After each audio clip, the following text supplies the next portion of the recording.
नमस्कार। मैं हिम्मत सेठ आपसे फिर मुखातिब है कुछ बातचीत करने के लिए। साथियों, आज हम बात करेंगे देश विदेश में क्या हो रहा है। विशेष तौर से विदेश की बात करेंगे, दुनिया में क्या हो रहा है, और उसमें भी अपने पड़ोस की ज़्यादा बात करेंगे। जैसे बांग्लादेश में बहुत ज़बरदस्त आंदोलन चल रहा है, कर्फ्यू लग गया है, और उसी तरह से एक और ख़बर अपने, हालांकि वो अपने पास पड़ोस की नहीं है, लेकिन फिर भी दुनिया के हिसाब से भी वो बहुत इम्पोर्टेंट है। वो है अमेरिका के राष्ट्रपति पद की होड़ में जो बाइडन साहब थे, जो बाइडन, उन्होंने अपने आप को विड्रॉ कर लिया है। और नेपाल में नए प्रधानमंत्री ने ओली जी ने अपना विश्वास मत प्राप्त कर लिया है। और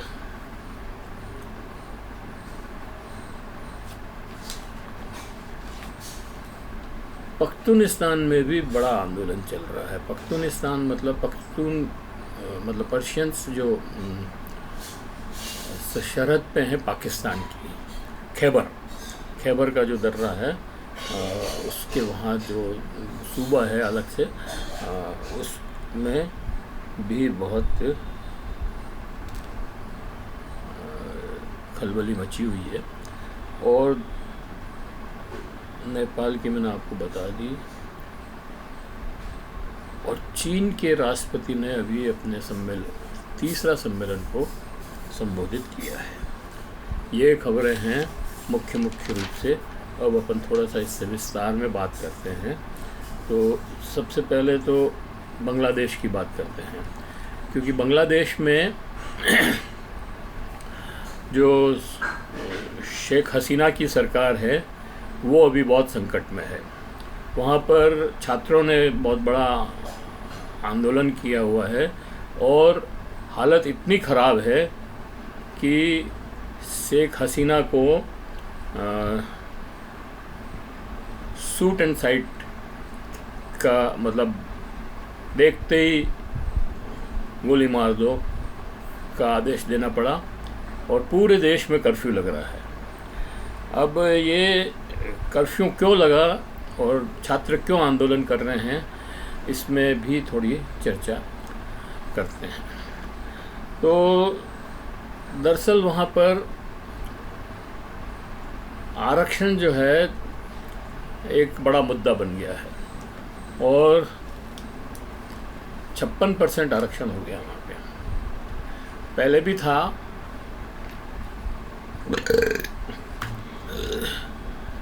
दरअसल जो 1971 में मुक्ति वाहिनी के रूप में जो लोग लड़े थे और जिन्होंने देश को आज़ाद कराने में भाग लिया, उनके वंशज को, मतलब उनके बेटे बेटियों को, उनके पोते पोतियों को सरकारी नौकरियों में आरक्षण पहले मिलता था। बीच में बंद कर दिया था, लेकिन अभी सुप्रीम कोर्ट के ने आदेश करके उसको रिवाइव कर दिया। उसको नहीं माना कि आप इसको बंद नहीं कर सकते, ये कर दिया। तो 56% आरक्षण हो गया। उसमें कुछ आरक्षण, 30% आरक्षण तो वो है स्वतंत्रता सेनानियों का, और बाकी जो आरक्षण है वो वहाँ की पिछड़ा जिलों के अनुसार है। कुछ आरक्षण महिलाओं के लिए है, कुछ आरक्षण विकलांगों के लिए है। तो इस प्रकार से कुल 56% आरक्षण हो गया। अब वहाँ आरक्षण तो खैर अपनी जगह है ही है, और सरकार वो कह रही है सुप्रीम कोर्ट से कि भाई हम ये आरक्षण नहीं देना चाहते हैं, आप हटा लो इसको। लेकिन सुप्रीम कोर्ट ने फिर भी आदेश दे दिया कि ये 56 पर ये आरक्षण रहेगा। अभी फिर शेख हसीना जो है सुप्रीम कोर्ट में गई और उन्होंने उस आरक्षण को समाप्त करवा दिया। अब सुप्रीम कोर्ट का ऑर्डर हो गया कि वो आरक्षण 30% आरक्षण नहीं है, दूसरे आरक्षण भी हटा दिए, अब केवल 7% आरक्षण है। उसमें से 5% आरक्षण उन स्वतंत्रता सेनानियों को है और 2% में 1% शायद महिलाओं के लिए है और 1% विकलांगों के लिए है।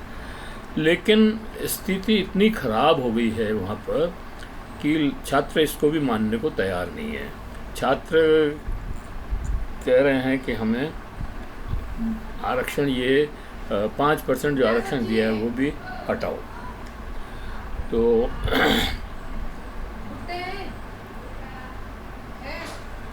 लेकिन ये दरअसल आरक्षण का मामला तो जो अपनी जगह है, लेकिन बेरोज़गारी बहुत ज़्यादा बढ़ गई है। वो बांग्लादेश में भी बढ़ी है, चीन में भी है, भारत में तो है ही है, श्रीलंका और पाकिस्तान में भी है और भी कई देशों में है, जैसे अमेरिका वगैरह में भी अब बेरोज़गारी है, इंग्लैंड में भी बड़ी बेरोज़गारी है। तो इस तरह से काफ़ी देशों में बेरोज़गारी का संकट जो है सब जगह है।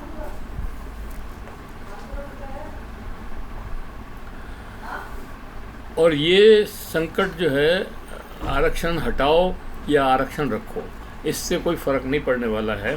बेरोज़गारी के लिए तो आपको व्यवस्था में परिवर्तन करना पड़ेगा। जो पूंजीवादी व्यवस्था चल रही है और इसको रोक करके या इसमें सुधार कर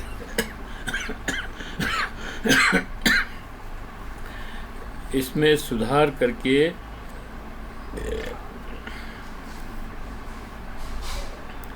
ही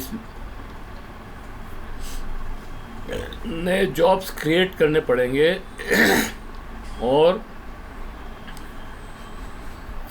जो इंडस्ट्री है या जो सत्ता है उसका डिसेंट्रलाइजेशन करना पड़ेगा, विकेंद्रीकरण करना पड़ेगा। जब तक विकेंद्रीकरण नहीं करेंगे ये समस्या हल होने वाली नहीं है, चाहे आप कुछ भी करें। अभी थोड़े दिनों पहले तक तो या 1-2 साल पहले तक तो ये था कि बांग्लादेश बहुत तेज़ी से बढ़ रहा है, विकास बहुत हो रहा है, अर्थव्यवस्था बहुत अच्छी चल रही है वहाँ पर, हमारे से भी आगे निकल गया है, भारत से भी आगे निकल गया है मतलब। लेकिन अभी जो है, क्योंकि ये व्यवस्था ऐसी है कि इसमें मंदी आनी है, रोज़गार कम होने ही होने हैं और आपको कष्ट भोगना ही भोगना है। इसलिए उचित यही है कि इस व्यवस्था को बदली जाए। अभी चीन में राष्ट्रपति जिनपिंग ने अपने तीसरे सम्मेलन को संबोधित करते हुए ये बात कही भी है। उन्होंने कहा कि मंदी को ख़त्म करने के लिए हम समाजवादी नीतियों को अपनाएंगे, नया मॉडल लाएंगे। तो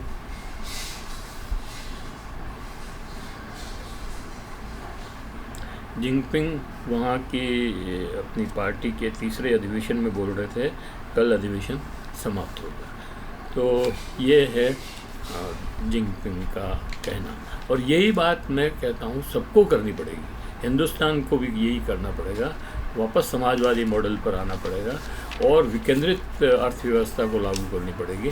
तभी जा कर के इन सारे देशों में, चाहे पाकिस्तान हो, चाहे श्रीलंका हो, चाहे नेपाल हो, जो बेरोज़गारी का जो असर है वो ख़त्म तभी हो सकता है।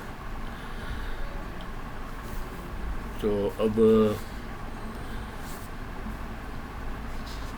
अमेरिका की बात कर लेते हैं। चीन की हो गई, श्रीलंका की उसकी बांग्लादेश की हो गई।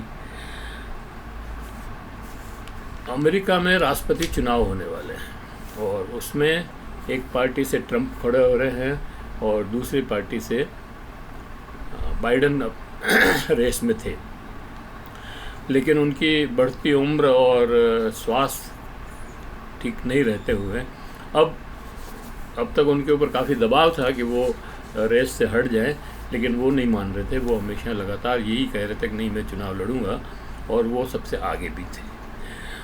लेकिन अभी उनकी जो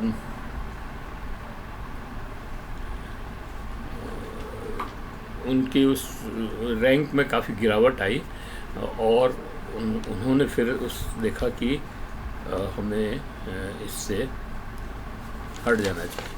अब कमला हैरिस जो है का मतलब अभी पक्का नहीं है, लेकिन कमला हैरिस उनके स्थान पर चुनाव लड़ेगी।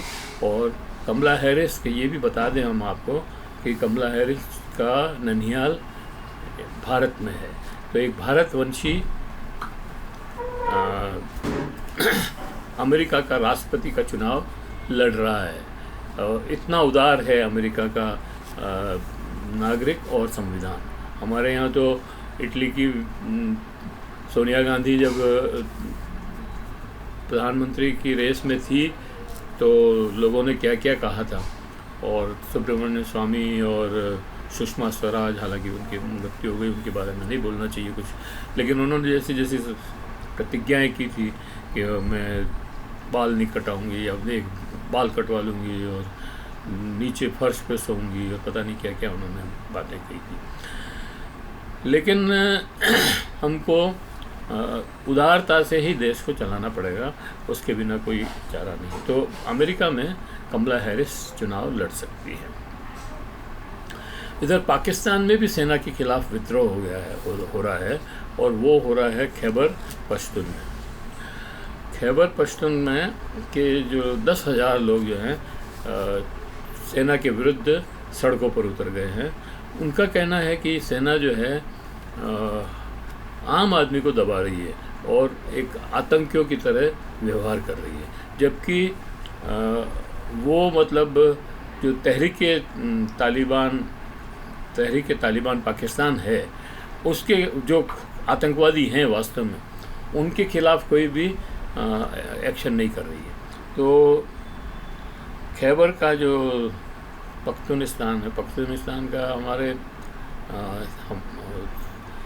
जो खान अब्दुल गफ्फार खान जो थे वो भी वहीं के थे, और सीमांत गांधी के नाम से वो प्रसिद्ध हुए, और भारत की स्वतंत्रता आंदोलन में उनका बहुत बड़ी भूमिका थी।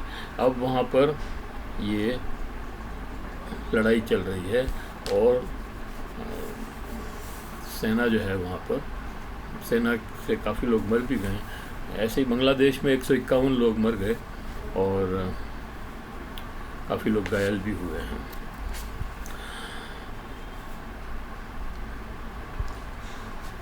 इधर नेपाल में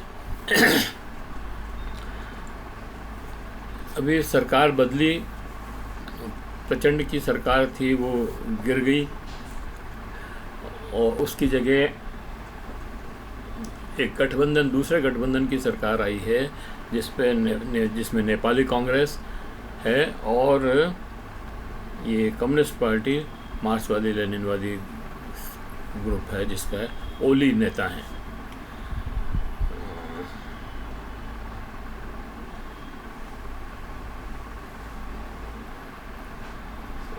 इन्होंने अभी सरकार तो पहले बना ली थी, लेकिन विश्वास मत प्राप्त करना था, तो विश्वास का मत प्राप्त कर लिया। इनको बहुत अच्छे मतों से, मतलब 188 मत उनके पक्ष में, 188 मत पड़े, जबकि विपक्ष में केवल 74 मत पड़े। कुल 263 लोग उपस्थित थे, जबकि पूरी संसद जो है 275 लोगों की है। और इस संगठन में और इस गठबंधन में एक पार्टी और भी है, छोटी पार्टी होगी। ओली गठबंधन के सरकार के प्रधानमंत्री हैं। इसमें कम्युनिस्ट पार्टी, मार्क्सवादी लेनिनवादी,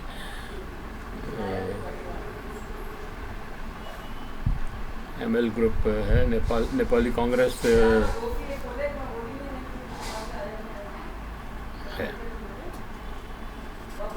तो ये विश्व की खबरें हैं। बाकी आपको पता ही है कि इज़राइल में हूती के आक्रमण बढ़ रहे हैं और यूक्रेन और रूस का युद्ध भी यथावत चल रहा है। दोनों तरफ से वार किया जा रहा है, घात प्रतिघात लग रही है और दोनों का कोई